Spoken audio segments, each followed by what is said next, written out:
దేవునికి శ్రేష్టమైన నామములకు స్తోత్రం కలుగును. ಸಮಯ ಬಹಳ ಕಡಿಮೆ ಇದೆ.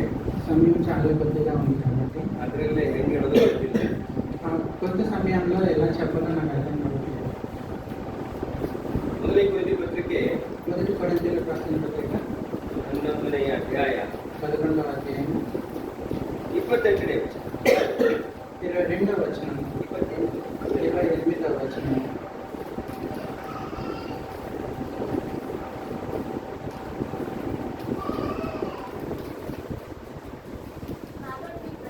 ಎಲ್ಲರೂ ಸೇರಿ అందరూ కలిసి చదువుకుంటాం. కొరింథీయులకు రాసిన మొదటి పత్రిక 11:28 అందరూ కలిసి చదువుకుందాం. ಪ್ರತಿ ಮನುಷ್ಯನು ತನ್ನನ್ನು ಪರೀಕ್ಷಿಸಿಕೊಳ್ಳಲು ಆ ಪಾತ್ರೆಯಲ್ಲಿ ಮಹಿಮುಳ್ಳ ದೇವರಿಗೆ ಮಾತು ಅನುಗ್ರಹಿಸಿದೆ. ಚಿಕ್ಕ ಪ್ರಾರ್ಥನೆ ಮಾಡಿ చిన్న ప్రార్థన చేసుకోండి. ಮಹಾಗಣನು ಮಹೋನ್ನತನು ಪರಿಶುದ್ಧನು ನಿತ್ಯ ನಿವಾಸಿಯಾದ ದೊಡ್ಡ ದೇವರೇ, ಈ ಉದಯ ಕಾಲದಲ್ಲಿವರೆಗೂ ಸ್ವಾಮಿ ನೀನು ಮಾತಾಡ್ತಾ ಬಂದು ನಿನ್ನ ಅಪಾರದ ಪ್ರೀತಿಗಾಗಿ ಸ್ತೋತ್ರ. ಅದೇ ಸಮಯದಲ್ಲಿ ಪ್ರಭು ನಿನ್ನ ಪ್ರೀತಿ ಎಷ್ಟು ದೊಡ್ಡದೋ ದೇವ, ಆ ಪ್ರೀತಿಯಿಂದ ನಮ್ಮನ್ನು ರಕ್ಷಿಸಿ ಇಲ್ಲಿವರೆಗೂ ಕರ್ತಂದೆ ಎಂಬುದಾಗಿ ನಿನ್ನ ದಾಸನ ಮೂಲಕ ಮಾತಾಡ್ತಾ ಬಂದು ಅದೇ ಸಮಯದಲ್ಲಿ ಪ್ರಭು ದೇವ, ಎರಡನೇ ವರ್ತಮಾನದಲ್ಲಿ ಪ್ರಭು ನೀನೇನು ಮಾತಾಡ್ಲಿಕ್ಕೆ ಹೋಗ್ತಾ ಇದೆಯೋ ನಮ್ಮನ್ನು ನಾವು ಪರೀಕ್ಷಿಸ್ಕೋಬೇಕೆಂದಾಗ ಆಶಿಸ್ತಾ ಇದ್ದಿ. ನಿನ್ನ ಉದ್ದೇಶವನ್ನು ನೆರವೇರಿಸು, ನಿನ್ನ ಆತ್ಮನ ಕಾರ್ಯ ಜರುಗಿಸು. ಸಮಯ ಬಹಳ ಕಡಿಮೆ. ಅದೇ ಸಮಯದಲ್ಲಿ ಪ್ರಭು ನಿನ್ನ ಆತ್ಮನ ನಡೆಸಲಿಕ್ಕೆ ನಮಗೆ ಅನುಗ್ರಹಿಸು ಸ್ವಾಮಿ. ಒಂದಂತರು ಒಬ್ಬರು ಖಾಲಿಯಾಗಿ ಹೋಗದಂತೆ ಪ್ರತಿಯೊಬ್ಬರು ಆತ್ಮಪೂರ್ಣರಾಗಿ ಅಂಗೀಕರಿಸಿ ಪ್ರಭಾ ನಿನ್ನ ಮೇಲಿನ ಯೋಗ್ಯ ಪಾಲೊಂದುವಂತೆ ಸಹಾಯ ಮಾಡಿಕೊಳ್ಬೇಕೆಂದು ಪ್ರಾರ್ಥಿಸ್ತಾ ದುಷ್ಟನ್ನ ಅವನ ಕ್ರಿಯೆಗಳನ್ನು ಬಂಧಿಸ್ತಾ ಇದ್ದೇವೆ ದೇವ. ಪ್ರತಿಯೊಬ್ಬರಿಗೂ ಅವರವರ ವಿಶ್ವಾಸದ ಪರಿಮಾಣದ ರೀತಿಯಲ್ಲಿ ಅವರೆಲ್ಲರಿಗೂ ಅರ್ಥ ಆಗುವಂತೆ ಸಹಾಯ ಮಾಡಿಕೊಳ್ಬೇಕೆಂದು ಪ್ರಾರ್ಥಿಸ್ತಾ ದೊಡ್ಡ ಕಾರ್ಯ ಮಾಡೋ ದೊಡ್ಡ ದೇವರಾದ ಸ್ತೋತ್ರ ಹೇಳಿ ಯೇಸು ಸ್ವಾಮಿ ಶ್ರೇಷ್ಠ ನಾಮದಲ್ಲಿ ಸ್ತುತಿಸಿ ಪ್ರಾರ್ಥಿಸಿ ಬೇಡಿ ಹೊಂದಿದೆ ನಮ್ಮ ತಂದೆ, ಆಮೆನ್.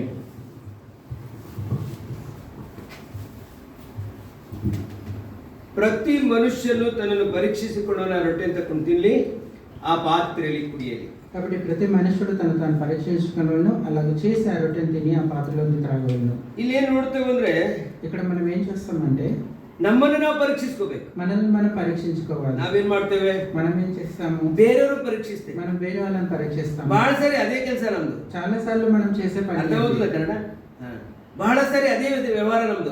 మనం చేసే వ్యవహారం అంతా కూడా చాలా సార్లు అవైతికంగా. ಅದಕ್ಕಾಗಿ ಕೆಲವು ಸಾರಿ ನಮ್ಮನ್ನ ಪರೀಕ್ಷಿಸುವ ಬದಲಾಗಿ ನಾವು ದೇವರನ್ನು ಪರೀಕ್ಷಿಸ್ತೇವೆ. ఇంకా కొన్నిసార్లు మనం పరీక్షించుకునేది పోయి మనం దేవుని పరీక్షిస్తుంటాం కూడా. ಅದಕ್ಕಾಗಿ ಮೊದಲನೇ ಸಮಯದಿಂದ 16ನೇ ಅಧ್ಯಾಯದಲ್ಲಿ ಬರುವಾಗ మీరు చూడండి, మొదటి సమూయేలు గ్రంథము 16వ అధ్యాయంలో, ಮೊದಲನೇ ಸಮಯದಿಂದ 16ನೇ ಅಧ್ಯಾಯ మొదటి సమూయేలు గ్రంథము 16వ అధ్యాయము 15 ಇದೆ. ಕ್ಷಮಿಸಿ, 15ನೇ ಅಧ್ಯಾಯ, క్షమించండి, 15వ అధ్యాయము 3ನೇ ವಚನ. 3వ వచనం. ಎಲ್ಲರೂ ಸೇರಿ ಓದ್ತೇವೆ. ಮೊದಲನೇ ಸಮಯದಿಂದ 15:3.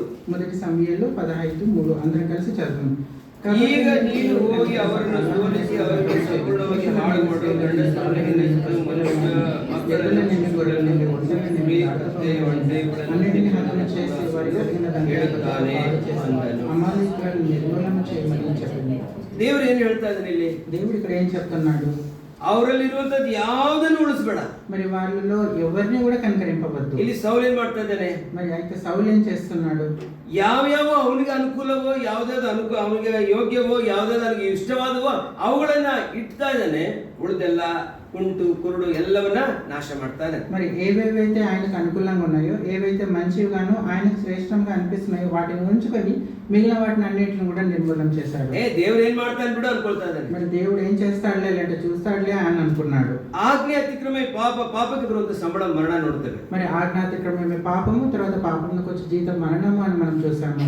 ಆದ್ರೆ ಇಲ್ಲಿ ಸಮಯಲ್ ಕೇಳ್ತಾ ಇದ್ದಾನೆ ಸೌಲಿಗೆ. అయితే ఇక్కడ సమూయేలు వచ్చి సౌలును అడుగుతున్నాడు. 14ನೇ ವಚನ, 16వ వచనం, 14వ వచనం, 14వ వచనం, 14 ಸೇರಿ ಓದ್ತೇವೆ. 14-15 కలిసి చదువుకున్నాము. ಸಮಯಲು ದನಗಳ ಶಬ್ದವು ಜನರು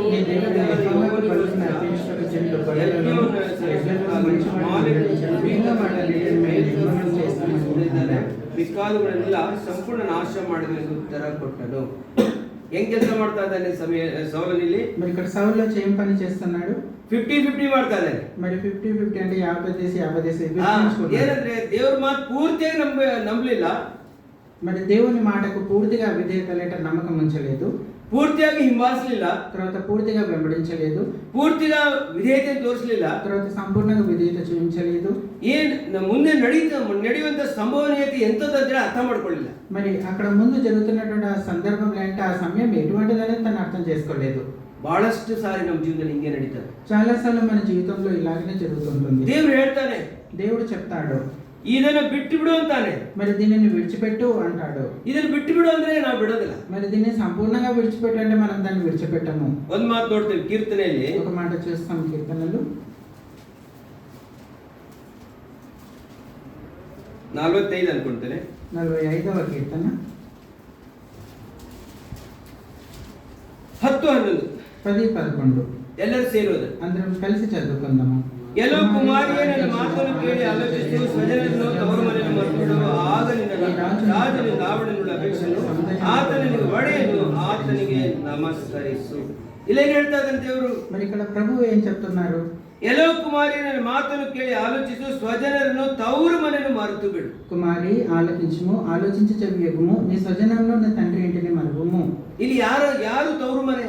మరి ఇక్కడ ఎవరు కుమారి? ఈ లోక ಅನ್ನೋದೇ ನಮಗೆ ಒಂದು ತವರು ಮನೆ ಇದ್ದಂಗೆ. మరి ఇక్కడ తండ్రి ఇల్లు ఎవరు? ఈ లోకం అనేది మనకు తండ్రి ఇల్లుగా ఉంటుంది. ఈ తವರು మನೆಯನ್ನ ಯಾವ ಮನುಷ್ಯನು ಮರೆಯೋದಿಲ್ವೋ, మరి ఈ స్వజనంలో ఈ తండ్రి ఇంటిని ఏ మనుషుడైతే మర్చిపోడో ಆ ಮನುಷ್ಯನಿಗೆ ದೇವರ ಒಂದು ಮಹಿಮೆ, ದೇವರ ಪ್ರಭಾವ, ದೇವರ ಶಕ್ತಿ, ದೇವರ ಸಾಮರ್ಥ್ಯವನ್ನು ನೋಡ್ಲಿಕ್ಕೆ ಆಗೋದಿಲ್ಲ. మరి ఆ వ్యక్తికి దేవుని యొక్క మహిమ, దేవుని యొక్క ప్రభావం, దేవుని యొక్క శక్తిని చూడడానికి, అనుభవించడానికి సాధ్యం కాదు. ಕರ್ತನ ಮೇಜಲ್ಲಿ ಪಾಲ್ಗೊಂಡು ಬಂದಿದ್ದೇವೆ ಪ್ರಿಯರೇ. మరి ప్రభు బలలో పాల్పొందడానికి వచ్చిన ప్రియులారా, ಆದ್ರೆ ದೇವರು ನಮ್ಮ ಲಾವಣ್ಯವನ್ನ ನೋಡ್ಬೇಕಾದ್ರೆ, దేవుని యొక్క మహిమను మనం చూడాలి అని అనుకుంటే, ದೇವರು ನಮ್ಮನ್ನು ಒಪ್ಕೋಬೇಕಾದ್ರೆ, మరి లేదంటే దేవుని మనం అంగీకరించాలి అనుకుంటే, ದೇವರು ನಮ್ಮನ್ನು ಒಪ್ಕೋಬೇಕಾದ್ರೆ, దేవుడు మనల్ని అంగీకరించాలని మనం అనుకుంటే, ಆತನ ಮಾತು ಕೇಳಿದೆ, ఆయన యొక్క మాటకు మనం విధేయత చూపించాలి. ఈ దినದಲ್ಲಿ ಅಂತ ಪರಿಸ್ಥಿತಿಯಲ್ಲಿ ಜನರು ಇಲ್ಲ. మరి ఇటువంటి కాలంలో అటువంటి ప్రజలు లేరు. ಯಾಕಿಲ್ಲ ಅಂದ್ರೆ, మరి ఎందుకు లేరంటే ಅವರು ಲೋಕಕ್ಕೆ ದಾಸರಾಗ್ಬಿಟ್ಟಿದ್ದಾರೆ. వాళ్ళు లోకానికి దాసులుగా అయిపోయి ఉంటున్నారు. ಅವರು ಲೋಕದಲ್ಲಿ ಸಿಕ್ಕೊಂಡ್ಬಿಟ್ಟಿದ್ದಾರೆ. మరి లోకంలో చిక్కుకొని ఉంటున్నారు. ಅವರು ಲೋಕದ ಪಾಪದಲ್ಲಿ ಅವರು ಅಡ್ಜಸ್ಟ್ ಆಗ್ಬಿಟ್ಟಿದ್ದಾರೆ. మరి లోకంలో ఉన్నటువంటి పాపంతో వాళ్ళు రాజీ పడి ఉంటున్నారు. ಆ ಲೋಕದ ಒಂದು ಮಾಲಿನ್ಯಕ್ಕೆ ಅವರು ಅಂಟಿಕೊಂಡು ಹೋಗಿದ್ದಾರೆ. మరి లోక మాలిన్యాన్ని వాళ్ళు అంటుకొని ఉంటున్నారు. ಅದಕ್ಕಾಗಿ ದೇವರ ಮಾತು ಕೇಳೋದಿಲ್ಲ. అందుకనే వాళ్ళు దేవుని మాటను వినటం లేదు. ಅವರು ದೇವರ ವಿಷಯದಲ್ಲಿ ಏನಂತಾರೆ ಅಂದ್ರೆ, ನನಗೆ ಆಶೀರ್ವಾದ ಬೇಕು ಅಂತಾರೆ. మరి దేవుని విషయానికి వస్తే మాత్రం దేవుడు మమ్మల్ని ఆశీర్వదించాలి అంటాము. ದೇವರ ಆಶೀರ್ವಾದ ಯಾಕೆ ಬಂದಿಲ್ಲ ಅಂತ ಹೇಳಿ ಪ್ರಶ್ನಿಸ್ತಾರೆ. తర్వాత దేవుడు ఆశీర్వాదం నాకు ఎందుకు కలగలేదని మనం ప్రశ్నిస్తాం. ಆದ್ರೆ ತಮ್ಮನ್ನು ತಾವು ಪರೀಕ್ಷಿಸಿಕೊಳ್ಳೋದಿಲ್ಲ. అయితే తమను తాము మాత్రం వాళ్ళు పరీక్షించుకోరు. ಯಾವಾಗ ಸೌಲನು ದೇವರ ಮಾತು ಕೇಳಿಲ್ವೋ, ఎప్పుడైతే సౌలు దేవుని యొక్క మాటకు వినలేదో, ಅವನ ಸಿಂಹಾಸನ ಹೊರಟಿತ್ತು, మరి ఆయన యొక్క సింహాసనాన్ని పోగొట్టుకున్నాడు. ಅವನ ಅಧಿಕಾರ ಹೊರಟಿತ್ತು, ఆయన యొక్క అధికారం పోగొట్టుకున్నాడు. ದೇವರ ఆత్మ ಹೊರಟಿತ್ತು, దేవుని యొక్క ఆత్మ నుంచి వేరు చేయబడ్డాడు. ದೇವರ శక్తి ಹೊರಟಿತ್ತು, దేవుని యొక్క శక్తి నుంచి వదిలిపోయింది. ಅವನಿಗೆ ಬಂತು ದುರಾತ್ಮ. మరి ఆయనకు దురాత్మ వచ్చి చేరి ఉంది. ಇವತ್ತಿನ ದಿನ ಅದೇ ನಡೀತಾ ಇದೆ ಲೋಕದಲ್ಲಿ. మరి ఈ రోజు కూడా లోకంలో ఇదే విషయం సంభవిస్తుంది. ಅದಕ್ಕಾಗಿ ದೇವರ ಆತ್ಮನಿಂದ ನಡೆಸಲ್ಪಡಬೇಕಾದ ಮನುಷ್ಯ ಸೈತಾನ ನಡೆಸಲ್ಪಡ್ತಾನೆ ಇವತ್ತಿನ ದಿನ. మరి దేవుని ఆత్మ చేత నడిపింపబడుతున్నటువంటి వ్యక్తి ఈ దినాలలో సైతాన్ చేత నడిపింపబడుచున్నాడు. ಅದಕ್ಕಾಗಿ ಅವರ ಕುಟುಂಬದಲ್ಲಿ ಸಮಾಧಾನ ಇಲ್ಲ, అందుకనే వాళ్ళ కుటుంబాల్లో సమాధానం లేదు. ಅವರ ವ್ಯಕ್ತಿಗತ ಜೀವನದಲ್ಲಿ ಸಮಾಧಾನ ಇಲ್ಲ, వాళ్ళ యొక్క వ్యక్తిగత జీవితంలో సమాధానం లేదు. ಅವರ సభಾ ಜೀವನದಲ್ಲಿ ಸಮಾಧಾನ ಇಲ್ಲ, వాళ్ళ యొక్క సంఘ జీవితంలో లేదా సాంఘిక జీవితంలో సమాధానం ಅವರ లేదు. ಉದ್ಯೋಗದಲ್ಲಾಗಲಿ ಅವರ ಸೇವಾ ಕ್ಷೇತ್ರದಲ್ಲಿ ಅವರಿಗೆ ಸಮಾಧಾನ ಇಲ್ಲ. వాళ్ళు పని చేసే చోట అంటే ఉద్యోగం చేసే చోట కూడా వాళ్ళకి సమాధానం లేదు. ಕಾರಣ ಇಷ್ಟೇ, కారణం ఇంతే, ದೇವರೊಂದಿಗೆ ಸಂಬಂಧ ಯಾವಾಗೋ ಕಟ್ಟಾಗಿ ಹೋಗಿದೆ. మరి దేవునితో ఉన్నటువంటి సంబంధం వాళ్ళు ఎప్పుడో తెంచేసుకొని ఉంటున్నారు. ಅವರು ಸಂಬಂಧ ಕಳ್ಕೊಂಡು ಅವರು ಏನಂತೆ ಯಾಂತ್ರಿಕವಾಗಿ ಹೋಗ್ತಾ ಇದ್ದಾರೆ. మరి వాళ్ళ సంబంధాన్ని పోగొట్టుకొని వాళ్ళు ఏదో యాదృచ్ఛికంగా అంటే ఏదో కృత్రిమంగా వాళ్ళు దేవునితో సంబంధం నడుపుకుంటున్నారు. ಅಂದ್ರೆ ಎಲ್ಲಾ ಕಾರ್ಯಕ್ರಮ ನಡಿಬೇಕು, మరి అన్ని కార్యక్రమాలు కూడా యథావిధిగా జరగాలి, ಆ ಕುಟುಂಬದಲ್ಲಿ ವ್ಯವಸ್ಥೆಗಳು ನಡಿಬೇಕು, కుటుంబంలో జరిగేటువంటి బాధ్యతలను కూడా వాళ్ళు నెరవేరుస్తారు. ಅಷ್ಟರಲ್ಲೇ ಅವರು ತೃಪ್ತರಾಗಿದ್ದಾರೆ. మరి దాంట్లోనే వాళ్ళు సంతృప్తి పొంది ఉంటున్నారు. ಅವರು ವ್ಯಕ್ತಿಗತವಾಗಿ ಅಳುತ್ತಾ ಇದ್ದಾರೆ. అయితే వ్యక్తిగత జీవితంలో వాళ్ళు ఏడుస్తున్నారు. ಕಾರಣ ಏನಂದ್ರೆ, ఎందుకంటే ದೇವರ ಆತ್ಮನ ನಡೆಸುವಿಕೆ ಯಾವತ್ತೂ ಅವ್ರ ಜೀವನದಲ್ಲಿ ನಿಂತು ಹೋಗ್ಬಿಟ್ಟಿದೆ. మరి దేవుని యొక్క ఆత్మ నడిపింపు అనేది వాళ్ళ జీవితంలో ఎప్పుడో ఆగిపోయింది. ಆದ್ರೆ ಇಂಥ ದುಸ್ಥಿತಿಯಲ್ಲಿ, అయితే ఇటువంటి దుస్థ పరిస్థితుల్లో ಅವಾಗ ದೇವರ ಆತ್ಮ ಯಾರ ಮೇಲೆ ಬರ್ತಾ ಇದೆ ಅಂದ್ರೆ, మరి దేవుని యొక్క ఆత్మ ఎవరి మీద వచ్చి ఉన్నదంటే, ದಾವೀದನ ಮೇಲೆ ಬರ್ತಾ ಇದೆ. దావీదు మీదకి వచ్చి ఉన్నది. దావీదును దేవునికి సమీపస్థురాಗಿದ್ದಾನೆ. మరి దావీదు దేవునికి సమీపస్తుడుగా ఉన్నాడు. దావీదును దేవునికి ఇష్టకరವಾಗಿದ್ದಾನೆ. మరి దావీదు దేవునికి ఇష్టపూర్వకంగా నడుచుకున్నాడు. ಆದರೆ ದಾವೀದನ ವಿಷಯದಲ್ಲಿ ದೇವರು ಸಂತೋಷವಾಗಿದ್ದಾನೆ. తర్వాత దేవుడు దావీదు విషయమై ఎంతో సంతోషించాడు కూడా. ಆದ್ರೆ ಸೌಲನನ್ನ ರಾಜನಾಗಿ ಮಾಡಿದಕ್ಕಾಗಿ ದೇವರು ಕಣ್ಣೀರಿಡ್ತಾ ಇದ್ದಾನೆ. ಅದೇ ಸಮಯದಲ್ಲಿ ಸಮಯನು ಸಹ ದುಃಖ ಪಡ್ತಾ ಇದ್ದಾನೆ. అయితే సౌలును రాజుగా చేసిన కారణం బట్టి దేవుడు పశ్చాత్తాపడుతున్నాడు. తర్వాత సమూయేలు కూడా కన్నీరు కారుస్తున్నాడు. ಇಲ್ಲಿ ಬನ್ನಿ ನೋಡೋಣ. ಮೊದಲನೇ ಸಮಯದಿಂದ 15:35 వచ్చిన ಎಲ್ಲರೂ ಸೇರಿ ಓದ್ತಾರೆ. మొదటి సమూయేలు గ్రంథము 15వ అధ్యాయం 31వ వచనం. 35వ వచనం చివరి వచనం. ಸಮಯೇಲನು ಜೀವದಿಂದವರೆಗೂ ಸೌಲನನ್ನು ನೋಡೋದಕ್ಕೆ ಹೋಗಲಿಲ್ಲ. ಆದರೆ ಯೆಹೋವನು ಸೌಲನನ್ನು ಇಸ್ರಾಯೇಲರನ್ನಾಗಿ ಮಾಡಿದಕ್ಕೋಸ್ಕರ ಪಶ್ಚಾತ್ತಾಪಪಡುತ್ತಿದ್ದ. ಸಮಯೇಲನು ಅವನ ವಿಷಯದಲ್ಲಿ ದುಃಖ ಪಡುತ್ತಿದ್ದನು. ನೋಡಿದ ಪ್ರಿಯರೇ, ಎಷ್ಟು ಭಯಂಕರದ ಪರಿಸ್ಥಿತಿ. చూడండి ప్రియులారా, ఎంత భయంకరమైన పరిస్థితి ఉంటుంది. ಕರ್ತನ ಮೇಜಿನಲ್ಲಿ ಪಾಲನೆ ಬಂದಂತ ನಾವು మరి ప్రభు బలలో పాల్పొందడానికి వచ్చినటువంటి మనం ನಮ್ಮನ್ನು ನಾವು ಪರೀಕ್ಷಿಸಿಕೊಂಡ್ರೆ ಸಾಕು. మనల్ని మనం పరీక్షించుకుంటే చాలు. ನಮ್ಮ ನಡತೆಗಳನ್ನು ಪರೀಕ್ಷಿಸಿಕೊಂಡ್ರೆ ಸಾಕು. మన యొక్క నడవడిక ఎలా ఉందో మనం ನಮ್ಮ ಜೀವಿತ ಪರೀಕ್ಷಿಸಿಕೊಂಡ್ರೆ మన ಸಾಕು. జీవితం మనం పరీక్షించుకుంటే చాలు. ನಮ್ಮ ಹೆಜ್ಜೆ ಜಾಡು ಪರೀಕ್ಷಿಸಿಕೊಂಡ್ರೆ మన ಸಾಕು. అడుగు జాడలు పరీక్షించుకుంటే చాలు. ನಮ್ಮ ನೋಟ ಪರೀಕ್ಷಿಸಿಕೊಂಡ್ರೆ ಸಾಕು. మన మాటలు మన చూపు ఎలా ఉందో మనం పరీక్షించుకుంటే చాలు. ನಮ್ಮನ್ನ ಟೋಟಲಿ ಆಗಿ ಪರೀಕ್ಷಿಸಿಕೊಂಡ್ರೆ ಸಾಕು. మనల్ని మనం సంపూర్ణంగా పరీక్షించుకుంటే అది చాలు.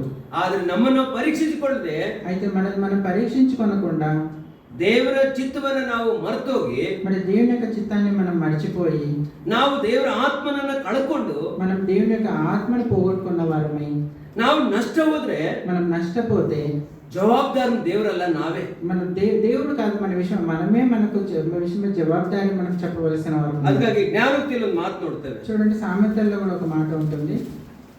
సామెతల గ్రంథము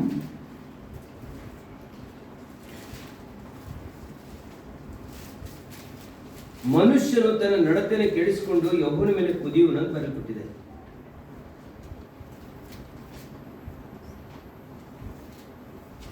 ಒಂದು ಮಾತು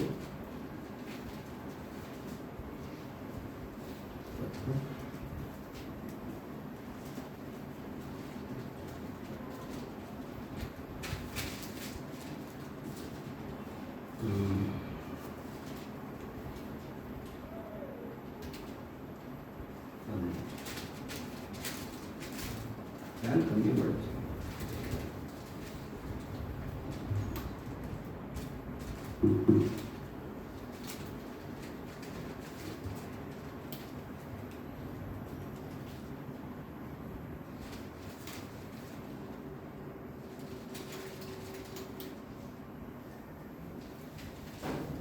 ಜ್ಞಾನೋಕ್ತಿಗಳು 19వ అధ్యాయము 3ನೇ ವಚನ. 3వ వచనం. సామెతలు 19:3. ಹೌದು, ಎಲ್ಲರೂ ಸೇರೋದನ అందరం కలిసి చదువుదాం. అట్టి వాడు హృదయం ಮನುಷ್ಯನು ಮೂರ್ಖತನದಿಂದ ಗತಿಯನ್ನು ಕೆಡಿಸಿಕೊಂಡು ಯೆಹೋವನ ಮೇಲೆ ಕುದಿಯುವನು. ಗೊತ್ತಿನ ఒక మాట 2లో చేర్చింది తెలుగులో. అతని మూర్ఖత వాని ప్రవర్తనను తారుమారు చేయను. ಮನುಷ್ಯನ ಮೂರ್ಖತನದಿಂದ ತನ್ನ ಗತಿಯನ್ನು ಕೆಡಿಸಿಕೊಂಡು ಯೆಹೋವನ ಮೇಲೆ ಕುದಿಯುವನು. చూడండి, ఒకని మూర్ఖత వాని ప్రవర్తనను తారుమారు చేయను. అట్టి వాడు హృదయంలో యెహోవా మీద కోపించును. ದೇವರ ಮೇಲೆ ಕೋಪ ಮಾಡ್ತಾರೆ. ಮನುಷ್ಯ ಏನ್ ಅನ್ಕೊಳ್ತಾರಂದ್ರೆ, ನಾನು ಇಷ್ಟು ವರ್ಷ ದೇವ್ರನ್ನ ಹಿಂಬಾಲಿಸಿದೆ, ಇಷ್ಟು ವರ್ಷ ಚರ್ಚಿಗೆ ಹೋದೆ, ಇಷ್ಟು ವರ್ಷ ಪ್ರಾರ್ಥನೆ ಮಾಡಿದೆ, ಇಷ್ಟು ವರ್ಷ ದೇವರೊಂದಿಗೆ ನಡೆದೆ, ನನಗೆ ಏನೂ ಅನುಕೂಲ ಆಗಿಲ್ಲ, ಯಾಕೆ ದೇವ್ರನ್ನ ಹಿಂಬಾಲಿಸಬೇಕು ಅಂತ ಹೇಳಿ ಬಾಳ್ತಾರೆ ಅನ್ಕೊಳ್ತಾರೆ. మనం చాలాసార్లు ఇలా ప్రశ్నించుకుంటామంటే, ఇన్ని సంవత్సరాల నుంచి నేను మందిరానికి వెళ్తున్నాను, ఇన్ని సంవత్సరాల నుంచి దేవుని వెంబడిస్తున్నాను, ఎంత ప్రార్థన చేస్తున్నాను, ప్రయాసపడుతున్నాను, అయినా ఎందుకు దేవుడు నన్ను ఆశీర్వదించలేదు, నేను ఎందుకైనా వెంబడించాలి అని ప్రశ్నించుకుంటాను. ಆದ್ರೆ ಇಲ್ಲಿ ನಾವು ನೋಡ್ತೇವೆ, అయితే ఇక్కడ మనం చూస్తున్నాం, ಇಲ್ಲಿ ಸೌಲನನ್ನ ದೇವರು ತನಗೆ ರಾಜನನ್ನು ಮಾಡಿದಕ್ಕಾಗಿ ದೇವರು ಬಾಧೆ ಪಡ್ತಾ ಇದ್ದಾನೆ. ಅದೇ ಸಮಯದಲ್ಲಿ ಸಮಯలను ದುಃಖ ಪಡ್ತಾ ಇದ್ದಾನೆ. సౌలును రాజుగా చేసి ఉన్నందుకు దేవుడు కూడా పశ్చాత్తాపడుతున్నాడు. తర్వాత సమయలు కూడా దుఃఖపడుతున్నాడు. ಹೇಳಿದ ಮಾತು ಕೇಳಿಲ್ಲ ಸೌಲನು, మరి చెప్పిన మాట వినలేదు సౌలు. ದೇವರ ಆತ್ಮ ಹೊರಟೋಯ್ತು. దేవుని ఆత్మ ఆయన్ని విడిచిపోయింది. ಇವತ್ತು ಸಹ ఈ రోజు కూడా ಕರ್ತನ ಮೇಲೆ ಪಾಲ್ಗೊಂಡಿದ್ರೆ ಸಾಲೋದಿಲ್ಲ. మరి ప్రభు పిల్లల పాల్పొందితే సరిపోదు. ಬರೀ ಪಾಲ್ಗೊಂಡಿ ಕರ್ತನ ಮೇಲೆ ನಮ್ಮಷ್ಟಕ್ಕೆ ನಾವು ವಾರಕ್ಕೊಂದ್ಸಲ ಬಂದು ಹೋದ್ರೆ ಸಾಕಾಗೋದಿಲ್ಲ. మరి ప్రభు లేదా పాల్పొందుచున్నాం, తర్వాత వారం వెంబడి వారం వస్తున్నాం పోతున్నాం అంటే అది సరిపోదు. ಪ್ರತಿದಿನ ప్రతిరోజు కూడా, ಪ್ರತಿ ಕ್ಷಣ ప్రతి క్షణం కూడా ದೇವರೊಂದಿಗೆ ನಾವು ನಡಿಬೇಕು. దేవునితో మనం కలిసి నడవాలి. ಅದಕ್ಕಾಗಿ ಆದಿಕಾಂಡದಲ್ಲಿ ಒಬ್ಬ ಮನುಷ್ಯನ ನೋಡ್ತೇವೆ. అందుకని ఆది కాండంలో ఒకరి గురించి మనం చూస్తాము. ಆತನು 365 ವರ್ಷ, ತೆಗಿಬೇಡ ಟೈಮ್ ಇಲ್ಲ, 365 ವರ್ಷ ಬದುಕಿದನು. మరి 365 సంవత్సరాలు తను బ్రతికి ఉన్నాడు. ದೇವರೊಂದಿಗೆ ನಡೆದನು, మరి దేవునితో కలిసి నడిచాడు. ಕುಟುಂಬವಾಗಿದ್ದನು, మరి కుటుంబంతో ఉన్నాడు. ದೇವರೊಂದಿಗೆ ಎತ್ತಲ್ಪಟ್ಟನು. దేవుడు ఆయనను తీసుకొని పోయాడు కనుక ఆయన కొనిపోబడ్డాడు. ಆತನು ಮರಣವನ್ನು ಅನುಭವಿಸಲಾರದೆ ಎತ್ತಲ್ಪಟ್ಟನು. ఆయన మరణం రుచి చూడకుండా దేవుని చేత కొనిపోబడ్డాడు. ಹನೋಕನು ಅಂತ ಸ್ಥಿತಿಯಲ್ಲಿ ಇದ್ದಾನೆ. మరి హనోకు అటువంటి శ్రేష్టమైన పరిస్థితిలో ఉన్నాడు. ಆದ್ರೆ ನಮ್ಮ ಪರಿಸ್ಥಿತಿಯನ್ನು, ನಾವು ಕುಟುಂಬದಲ್ಲಿದ್ದೇವೆ. అయితే మన పరిస్థితి ఏంటి? మనం కూడా అదే కుటుంబంలో ఉంటున్నాము. ನಾವು ಬಹಳ ಸಾರಿ ಅನ್ಕೊಳ್ತೇವೆ, మనం చాలాసార్లు అనుకుంటాము ಕುಟುಂಬ, కుటుంబము, ಉದ್ಯೋಗ, ఉద్యోగము, ಸೇವೆ, సేవ, ಜವಾಬ್ದಾರಿಕೆ, మరి బాధ్యతలు ಬಹಳಷ್ಟು ನಮ್ಗಿವೆ. ఇవన్నీ మనకు ఉన్నాయి కాబట్టి ಇವೆಲ್ಲದರ ಮಧ್ಯದಲ್ಲಿ ನಾವು ಹ್ಯಾಂಗ್ ಸಾಗೋದು ಅಂತ ಹೇಳಿ మరి వీటన్నిటి మధ్యలో నేను ఎలా దేవునితో కలిసి నడిచేది అనుకుంటాము. ಸಾಧ್ಯತೆ ಇದೆ. మరి సాధ్యత ఉంది. ನಾವು ರೂಢಿ ಮಾಡ್ಕೋಬೇಕು ಅಷ್ಟೇ. మనం దానిని అభ్యాసం ನಾವು చేసుకోవాలి. ಪ್ರತಿದಿನ ರೂಢಿ ಮಾಡ್ಕೋಬೇಕು ಅದನ್ನ. ప్రతిదినము మనం దానిని ఖచ్చితం చేసుకోవాలి. ಈಗ ನಾವು ಉದಾಹರಣೆ ಬಾತ್ರೂಮ್ ಹೋಗ್ತೇವೆ. మరి ఉదాహరణ చూస్తే మనం బాత్రూమ్ కి వెళ్తాము. ಎಲ್ಲ ಒಂದ್ ಕಡೆ ಕೆಲಸ ಮುಗಿಸ್ಕೊಂಡೆ ಹೊರಗೆ ಬರ್ತೇವೆ. మరి అక్కడ పని అంతా కూడా ముగించుకొని మనం బయటికి వస్తాము. ಇಲ್ಲ ಒಂದ್ ಬಿಟ್ಟು ಒಂದ್ ಮಾಡಿ ಬರ್ತೇವಾ? మరి ఒకటి చేసి ఒకటి చేయకుండా మనం బయటికి వస్తామా? ಹಂಗ ಬರೋದಿಲ್ಲ, ರೂಢಿ ಆಗ್ಬಿಟ್ಟಿದೆ ನಮ್ಗೆ ಅದು. మరి అది చేయం, ఎందుకంటే అది మనం అభ్యాసం చేసేసుకున్నాం దాన్ని ఆ రీతిగా. ಯಾಕಂದ್ರೆ ನಮ್ಗೆಲ್ಲ ಅರ್ಥ ಆಗಲಿ ಅಂತೇಳಿ ಒಂದು ಮಾತು ಹೇಳಿದೆ. మనకు అర్థం కావాలనేసి ఇలా సులువైన ಅದೇ ರೀತಿಯಲ್ಲಿ ನಾವು 3 ಗಂಟೆಗೆ ಹೇಳ್ಬೇಕು, ಮಧ್ಯರಾತ್ರಿ 3 ಗಂಟೆಗೆ ಹೇಳ್ಬೇಕು ಅಂತ ಹೇಳೋ ತೀರ್ಮಾನ ತಗೊಂಡ್ರೆ 3 ಗಂಟೆ ಖಚಿತವಾಗಿ ನಾವು ಹೇಳ್ತೇವೆ. అదే రీతిగా ఒకవేళ నేను ఈ రోజు 3 గంటలకు నేను లేయాలి, లేదంటే అందినం నేను లేయాలని మనం తీర్మానం తీసుకుంటే మనం ఖచ్చితంగా చేస్తాం. అది ಆ 3 ಗಂಟೆ ಯಾವಾಗ ಆಗ್ತದೆ ಅಂತ ಕಾಯ್ತಾ ಇರ್ತೇವೆ ಕೆಲವು ಸಾರಿ. ఇంకా కొన్నిసార్లు అయితే 3 ఎప్పుడు అవుతుందా అని మనం ముందే లేచి కూడా కూర్చుంటాము. ಯಾಕಂದ್ರೆ ಪ್ರಾರ್ಥನೆ ಮಾಡ್ಕೋಬೇಕು, మనం ప్రార్థన చేసుకోవాలి, ವಾಕ್ಯ ಓದ್ಕೋಬೇಕು, వాక్యం చదువుకోవాలి. ಆ ಬೆಳಗಿನ ಸಮಯದಲ್ಲಿ ದೇವರು ನಮ್ಮೊಂದಿಗೆ ಏನ್ ಮಾತಾಡ್ತಾನೆ ಅನ್ನೋ ವಿಚಾರದಲ್ಲಿ ನಾವು ಎದುರು ನೋಡ್ತಾ ಇರ್ತೇವೆ. మరి ఆ ప్రాతకాలంలో దేవుడు నాతో ఏం మాట్లాడతాడు అనేసి మనం ఎదురు చూస్తూ ఉంటాము. ಆ ಮೆಲ್ಲನೆ ಸ್ವರ ನಮ್ಮೊಂದಿಗೆ ಮಾತಾಡ್ತಾನೆ. మరి ప్రభు ఆయన యొక్క మెల్లని స్వరంతో మనతో మాట్లాడేవాడిగా ఉన్నాడు. ನಿನಗೆ ಜ್ಞಾನ ಬೇಕಂತಿಲ್ಲ, మరి నీకు జ్ఞానం కావాల్సిన ನಿನಗೆ ಶಕ್ತಿ ಬೇಕಂತಿಲ್ಲ, నీకు దీనికోసం నీకు శక్తి కావాలనేది ಆ ಲೋಕರೀತಿಯ ಸ್ಥಾನಮಾನ ಬೇಕಂತಿಲ್ಲ, అంటే లోకరీతిగా ఉండాల్సిన స్థానమానాలు నీకు ఉండాలనేది ఏం లేదు. ಇದ್ದ ಸ್ಥಿತಿಯಲ್ಲೇ, ಇದ್ದ ಪರಿಸ್ಥಿತಿಯಲ್ಲೇ మరి ఈ ఉన్న పాటనే మనం దీనిని మనం చేసుకోవచ్చు. ಅಭ್ಯಾಸ ಮಾಡ್ಕೊಳ್ಳೋದಾದ್ರೆ, మనం దానిని అభ్యాసం చేసుకున్నట్లయితే ದೇವರು ನಿನ್ನಲ್ಲಿ ಆನಂದಿಸ್ತಾನೆ, ನನ್ನಲ್ಲಿ ಆನಂದಿಸ್ತಾನೆ. దేవుడు నీ యందు ఆనందించేవాడుగా ఉన్నాడు, నా యందును ఆనందించేవాడుగా ఉన్నాడు. ನನ್ನನ್ನು ನೋಡುವಾಗ ನನ್ನಲ್ಲಿ ದೊಡ್ಡ ಒಂದು ಶಕ್ತಿ ಪ್ರವಹಿಸ್ತಾ ಇರ್ತದೆ. మరి మనం చూసిన వెంటనే మన నుంచి దేవుని యొక్క శక్తి బయలు వెళ్ళేదిగా ఉంటుంది. ಆದ್ರೆ ಇಲ್ಲಿ ನಾವು ನೋಡ್ತೇವೆ, అయితే ఇక్కడ మనం చూస్తాము ಸೌಲನಲ್ಲಿ ಇರುವಂತಹ ದೇವರ ಆತ್ಮ ಅವನನ್ನು ಬಿಟ್ಟು ಹೊರಟೋಗ್ತಾನೆ. మరి సౌలులో ఉన్నటువంటి యెహోవా ఆత్మ ఆయనను విడిచిపోయింది. ಆ ದೇವರ ಆತ್ಮ ಬಿಟ್ಟು ಹೋದ್ಮೇಲೆ ಅವನ ಹತ್ರ ಯಾವ ಆತ್ಮ ಬರ್ತಾ ಇದೆ? మరి దేవుని ఆత్మ ఆయన దగ్గర నుంచి వెళ్ళిపోయిన తర్వాత ఆయన దగ్గరకు ఏ ఆత్మ వచ్చింది? 14ನೇ ವಚನ, ಮೊದಲನೇ ಸಮಯದಿಂದ 14ನೇ ವಚನ. మొదటి సమయంలో 16-14 ಎಲ್ಲರೂ ಸೇರಿ ಓದ್ತೇವೆ. అందరం కలిసి చదువుకుందాం. ಯೆಹೋವನ ಆತ್ಮವು ಸೌಲನನ್ನು ಬಿಟ್ಟು ಹೋಯಿತು, ಯೆಹೋವನು ಕಳುಹಿಸಿದ ದುರಾತ್ಮ ಬಂದು ಅವನನ್ನು ಪೀಡಿಸಿದ್ದರಿಂದ. ನೋಡಿದ್ರ ಪ್ರಿಯರೇ, చూడండి ప్రియులారా, ದೇವರ ಆತ್ಮ ನಮ್ಮನ್ನು ಬಿಟ್ಟು ಹೋದ್ಮೇಲೆ ನಮ್ಮ ಕುಟುಂಬದಲ್ಲಿ ಸಮಾಧಾನ ಕಳೆದೋಗ್ತದೆ. మరి దేవుని యొక్క ఆత్మ మనల్ని విడిచిపెట్టి పోయిన తర్వాత మన కుటుంబంలో ఈ రీతిగా కలవరం అనేది వస్తుంది.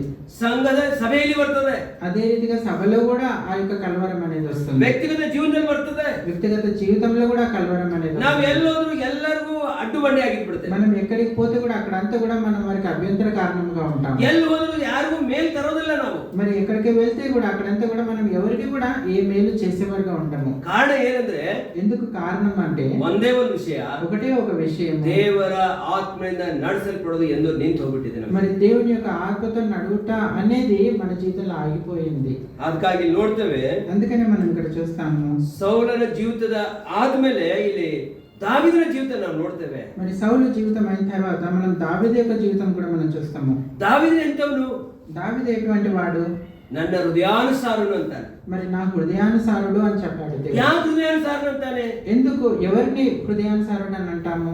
ಯಾದಕ್ಕೆ ಅಂತಾನೆ ಹೃದಯಾನುಸಾರ? ఎందుకోసమని దేవుడు అలా అంటున్నాడు దావీదు విషయమై? దావీదును ತಾನು ಮಾಡಿದ ತಪ್ಪನ್ನು ಒಪ್ಪಿಕೊಂಡು ಸರಿ ಮಾಡಿಕೊಂಡು ಮುಂದೆ ಸಾಗಿ ಹೋದನು. మరి దావీదు ఆయన చేసిన పాపమును ఒప్పుకొని దాన్ని సరి చేసుకొని ముందు కొనసాగిపోయాడు. ನಾವೇನ್ ಮಾಡ್ತೇವೆ? మనం ఏం చేస్తాము?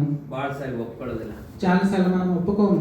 ಅವರಿಂದಲೇ ಆಯ್ತು ನನ್ನ ಮನೆ ಹಾಳಾಯ್ತು ಅಂತೇವೆ. మరి వాళ్ళని బట్టే ఇదంతా కూడా ఇంత చెడిపోయిందని చెప్పి వేరే వాళ్ళని ಅವರಿಂದಲೇ ನಮ್ಮ ಕುಟುಂಬ ಹಿಂಗಾಯ್ತು ಅಂತೇವೆ. వాళ్ళని బట్టే ఈ కుటుంబం ఇంత ಆ పాడైపోయింది. ಹೆಣ್ಮಕ್ಳಿಂದಲೇ ನನ್ನ ಮನೆ ಹಿಂಗಾಯ್ತು ಅಂತೇವೆ. మరి ఆ పాప ఆ అమ్మాయిని బట్టే మా కుటుంబం ఇట్లా అయిపోయింది. ಇಲ್ಲ ಆ ಮನುಷ್ಯನಪ್ಪ ನಮ್ಮ ಮನೆ ಹಾಳು ಮಾಡಿತ್ತು ಅಂತೇವೆ. అంటే ఆ మనిషే మా కుటుంబాన్ని పాడు చేశాడు. ಸರಿ ಮಾಡ್ಕೊಳ್ಳೋದಕ್ಕೆ ನಮ್ಮ ಮನಸ್ಸು ಇರೋದಿಲ್ಲ. సరి చేసుకోవడానికి మనకు మనసు ఉండదు. ಅದಕ್ಕಾಗಿನೇ ನಮ್ಮ ಜೀವನದಲ್ಲಿ ಆಶೀರ್ವಾದ ಇಲ್ಲ. అందుకనే మన జీవితంలో ఆశీర్వాదం ఉండటం లేదు. ಕರ್ತನ ಮೇಲೆ ಪಾಲೊಂದಿ ಬಂದಿದ್ದೇವೆ. ప్రభు యొక్క బలలో పాల్పొందడానికి వచ్చి ఉన్నాము. ಆದ್ರೆ ನಮ್ಮ ಸ್ಥಿತಿ ಹಾಗಿದೆ. అయితే మన పరిస్థితి ఏ రీతిగా ನಾವು ఉంది? ಸೌಲನ ಹಾಗೆ ಅವಿಧೇಯರಾಗಿ, ಸೌಲನ ಹಾಗೆ ಮನುಷ್ಯರು ಮೆಚ್ಚಿಸಿಕೊಂಡು, ಸೌಲನ ಹಾಗೆ ಲೋಕವನ್ನು ಮೆಚ್ಚಿಸಿಕೊಂಡು ನಾವು ಜೀವಿಸ್ತಾ ಇದ್ದೇವಾ? మరి సౌలు వల్లే మనం కూడా మనుషుల మెప్పు కోసం లేదా సౌలు వల్లే మనం కూడా లోకాన్ని ప్రేమించే వారికి ఆ రీతిగా మనం జీవిస్తుంటున్నామా? ಹಾಗಾಗಿರುವುದಾದ್ರೆ ఒకవేళ ఆ రీతిగా మనం ఉన్నట్లయితే ಒಂದು ದಿನ ಬಹಳ ದೊಡ್ಡ ನಷ್ಟ ಅನುಭವಿಸಬೇಕಾಗ್ತದೆ. మరి ఒక రోజు మనం చాలా పెద్ద నష్టం అనుభవించవలసి ఉంటుంది. ದೇವರ ಆತ್ಮದಿಂದ ಅಭಿಷೇಕಿಸಲ್ಪಟ್ಟಂತ ಸೌಲನು ಆತ್ಮ ಹತ್ಯೆ ಮಾಡ್ಕೊಳ್ತಾ ಇದ್ದಾನೆ. మరి చూడండి, దేవుని యొక్క ఆత్మచేత అభిషేకింపబడినటువంటి సౌలు తనకు తానే ఆత్మహత్య చేసుకోవాల్సిన పరిస్థితి వచ్చింది. ಯಾಕಂದ್ರೆ ಮನುಷ್ಯರನ್ನು ಮೆಚ್ಚುವಂತ ಮನುಷ್ಯ ಇಂಥ ಸ್ಥಿತಿಯಲ್ಲಿ ಹೋಗ್ಬಿಡ್ತಾನೆ. ఎందుకంటే మనుషులను లేదంటే మనుషులు పొగిడేలాంటి వారు లేదంటే మనుషులు సంతోషం చేసే వాళ్ళకి అందరి పరిస్థితి ఈ రీతిగానే ఉంటుంది. ಆದ್ರೆ ದಾವೀದನು ಮಾಡಲಿಲ್ಲ. అయితే దావీదు అలా చేయలేదు. ತಾನು ಮಾಡಿದ ತಪ್ಪುಗಳನ್ನು ಸರಿಯಾಗಿ ದೇವರ ಮುಂದೆ ಒಪ್ಪಿಕೊಳ್ತಾ ಬಂದ. మరి ఆయన చేసినటువంటి తప్పులు లేదంటే ఆ పాపమును ఆయన దేవుని ఎదుట సరిగా ఒప్పుకున్నాడు, సరి చేసుకున్నాడు కూడా. ಅದಕ್ಕಾಗಿ ದೇವರು ಅಂತ ಬಂದರು ದಾವೀದನ ವಿಷಯದಲ್ಲಿ. అందుకని దావీదు విషయమే ప్రభువు ఏమని చెప్తున్నారు? దావీదు విషయంలో ఈ రీతిగా ಹೇಳ್ತಾ ಬಂದ, ನನ್ನ హృదయానుసారను. దావీదు విషయమై దేవుడు ఇలాగ చెప్తున్నాడు, అతడు నా ఇష్టానుసారుడు లేదంటే నా హృదయానుసారుడు అని చెప్పాడు. ಅದಕ್ಕಾಗಿ ನಮ್ಮ ಪರಿಸ್ಥಿತಿ ಹಾಗೆ. మరి మన పరిస్థితి ఏ రీతిగా ఉంటుంది? ಸೌಲನಾಗಿದ್ದೇವಾ, ದಾವೀದನಾಗಿದ್ದೇವಾ? మరి మనం సౌలు వల్లే నడుచుకుంటున్నామా లేదంటే దావీదు వల్లే నడుచుకుంటున్నామా? ನಾವು ಸೌಲಾಗಿರುವುದಾದ್ರೆ ನಾವು ಕರ್ತನ ಮೇಲೆ ಪಾಲೊಂದಬಾರದು.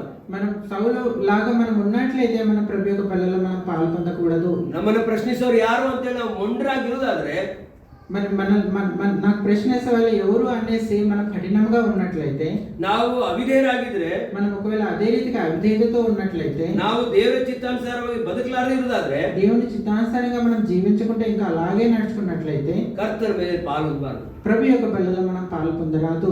ಈ ರೀತಿಯಾಗಿ ನಾವು ಮಾಡೋದ್ರಿಂದ మరి ఈ రీతిగా చేయటం ద్వారా ಮೊದಲನೇದಾಗಿ ಬಲಹೀನತೆ ಬರ್ತದೆ, మొదటిగా మనం బలహీనమవుతాము, ಎರಡನೇದಾಗಿ ರೋಗ ಬರ್ತದೆ, తర్వాత రోగగ్రస్తులమవుతాము, ಮೂರನೇದಾಗಿ ನಾವು ಸಾಯ್ತೇವೆ. తర్వాత మనం మరణం కూడా పొందుతాము. ಆಕಸ್ಮಿಕವಾಗಿ అకస్మాత్తుగా ನಾವು ಸರಿ ಮಾಡ್ಕೊಳ್ಳೋದಾದ್ರೆ, ఒకవేళ మనం సరి చేసుకున్నట్లయితే ಎಲ್ಲಾ ವಿಷಯದಲ್ಲಿ ನಾವು ಅನೇಕರಿಗೆ ಆಶೀರ್ವಾದಕರವಾಗಿರ್ತೇವೆ. మరి ప్రతి విషయంలో కూడా మనం అనేకులకు ఆశీర్వాదం కలిగించే వారుగా ఉంటాము. ದೇವರ ವಾಕ್ಯವನ್ನು ಆಶೀರ್ವದಿಸಿ, దేవుడి వాక్యం ఆశీర్వదించు. ನಮ್ಮನ್ನು ಪರೀಕ್ಷಿಸಿಕೊಂಡವರಾಗಿ మనల్ని మనం పరీక్షించుకొని ಕರ್ತನ ಮೇಲೆ ಪಾಲು ప్రభు బలలో పాలు పొందుతాము. దయచేసి అందరూ ప్రార్థనలో ప్రవేశించండి. మనం ఒక క్షణం మౌనంగా ఉందాము. మన హృదయంలో పరీక్షించుకొని మనం ప్రభు బలలో పాలు పొందుతాము.